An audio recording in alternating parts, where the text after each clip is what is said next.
என் தாய் தமிழ் சொந்தங்கள் அனைவருக்கும் என் மாலை நேரத்து வணக்கம்.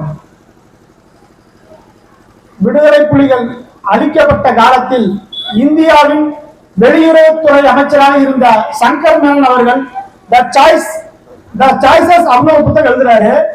அந்த புத்தகத்தில் அவர் சொல்றாரு, போரின் இறுதி கட்டத்தில் அமெரிக்கா, கனடா போன்ற நாடுகள் தலையிட்டு பிரபாகரன் உள்ளிட்ட முக்கிய தலைவர்களையாவது காப்பாற்றி விடலாம். உட்கார்ந்து பேசி ஒரு குறைந்தபட்சம் ஒரு முடிவுக்கு வருவோம். இப்ப பிரபாகரன் பேசினால் தன்னடுங்கிற கோரிக்கை கைவிட வாய்ப்பு இருக்கு அப்படிங்கிற கருத்தை முன்வைக்கிறாங்க.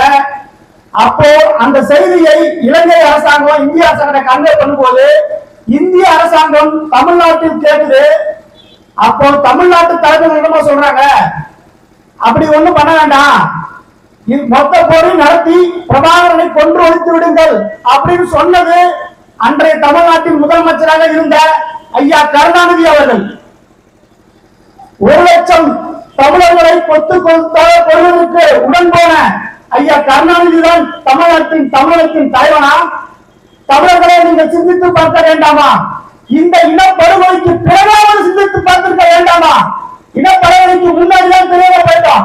திராவிட, மலையாளம், கன்னடம், தெலுங்கு எல்லாம் சேர்த்து திராவிடம் தமிழ்நாட்டில் மட்டும் அந்த வண்டியை திரும்ப திரும்ப திரும்ப ஐயா பெரியார் முதற்கொண்டு இன்றைய ஸ்டாலின் வரை ஏமாத்திட்டாங்க. இனப்படுகொலைக்கு பின்பாக இந்த தமிழர் உணர்ந்திருக்க வேண்டாமா? உணரல. ஏன்னா வரலாறை நம்ம இழந்துட்டோம். சமீபத்தில் ஒரு புத்தகம் படிச்சார். அந்த புத்தகத்தை சேப்பியன்ஸ் ஒரு புத்தகம், ஆசிரியர் பேர் மாவாஹரி. அவர் சொல்றாரு, மனிதர்களுக்கும் விலங்குகளுக்குமான வித்தியாசமே கதை தாங்கிறாரு. என்னடா ஒரு கதை தான் மனிதனுக்கும் விலங்குக்குமான வித்தியாசம்னு பார்த்தா அவர் சொல்றாரு, நாட்டை அழிக்கும் போது மக்கள் தன் தாய் நாட்டை காப்பதற்காக போராடுகிறார்கள். ஆனால் காட்டை நீங்கள் அழிக்கும் போது ஏன் விலங்குகள் உங்களை நோக்கி போராடுவது கேட்கிறாரு. ஏன் விலங்குகள் உங்களை நோக்கி போராடவில்லை என்றால், விலங்குகளுக்கு கதைகள் கற்பிக்கப்படவில்லை. இது உன் தாய்மண், உன் பூர்வீகம், இது உன்னுடையது, ஆளும் உரிமை உழைக்காமல் என்ற கதையும் கருத்தும் மனிதர்கள் மட்டுமே உள்ளது, விலங்குகளும் இல்லை. அதனால்தான் மனிதர்கள் ஆகச்சிறந்தோர் ஆகியிருக்கிறார்கள், விலங்குகள் இன்னும் விலங்குகளாகவே இருக்கிறது என்கிறார். இதை நம்ம எளிமையா புரிஞ்சுக்கணும். ஒரே ஒரு கதையோட முடிச்சுக்கிறேன். 2000 ஆண்டுகளுக்கு முன்னாடி யூதர்கள் மீது கிரேக்கர்கள் பெரிய போர் தொடுத்துகிறார்கள். அப்போ மசாதான ஒரு இடத்துல போர் நடக்குது. வழக்கம் போல மசாதாங்கிறது ஒரு சின்ன சிற்றரசர் தான், பெரிய பேரரசர் கிடையாது. நம்ம சேர சோழ பாண்டியவர் பெரிய படை கிடையாது, சின்ன சிற்றரசர் தான். அந்த இடத்துல வழக்கம் போல கிரேக்க படை வந்து இணைச்சிருது. ஆனா வென்ற பின்னாடி தோற்று போன மசாதா நாட்டு கவிஞர்கள் அந்த வரலாற்றை எழுதுறான். எப்படி எழுதுறான்? சிறிய படை கொண்டு பல நாட்கள் வீர போர் புரிந்து இறுதியாக கடைசி கட்டத்தில் நாங்கள் வீர மரணத்தை தருகிறோம். இதற்கு அடுத்ததாக 1000 கிரேக்க படைகள் எங்கள் நாட்டின் எல்லைக்குள் புகுந்தது.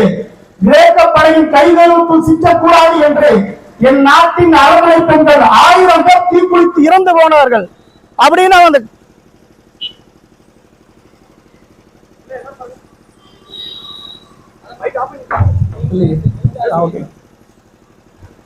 கிரேக்க தளபதிகளின் கைகளுக்குள் சிக்கக்கூடாது என்று 1000 பெண்கள் தீக்குளித்து இறந்து போனார்கள் என்று கதையை மாற்றி எழுதுகிறார்கள். ஆனால் நடந்தது அப்படி நடக்கவில்லை. வழக்கம் போல அரண்மனை கைப்பற்றப்பட்டு அந்த பெண்கள் கற்பழித்துக் கொல்லப்பட்டார்கள். ஆனால் மசாதா நாட்டின் கவிஞர்கள் எழுதினார்கள், எங்கள் பெண்கள் தங்கள் மானத்தை காப்பாற்றிக் கொள்ள வீரமாக வளைந்தார்கள் என்று. இந்த கதையை நூற்றாண்டுகளாக படித்து படித்து வளர்ந்த யூத நாட்டு மக்கள் தான் பின்னாளில் அந்த நாட்டின் தலைவர்களாக வந்தார்கள். ஏன் இதை சொல்கிறேன் என்றால், நமக்கும் 1000 வரலாறு உண்டு, வீர கதைகள் உண்டு. நமது வீர கதைகளையும் வரலாற்றையும் நாம் இழந்து விட்டோம். அவ்வளவு ஏன் 500 1000 ஆண்டுகள் வேண்டாம், நமது தலைவனுடைய வீர வரலாற்றை அடுத்த தலைமுறைக்கு கடத்த வேண்டியது என்பது நமது அடிப்படை கடமையாக. ஏனென்றால் இந்த இனத்தின் விடுதலைக்கான அடுத்த புள்ளி நமது அடுத்த தலைமுறையில் இருக்கிறது.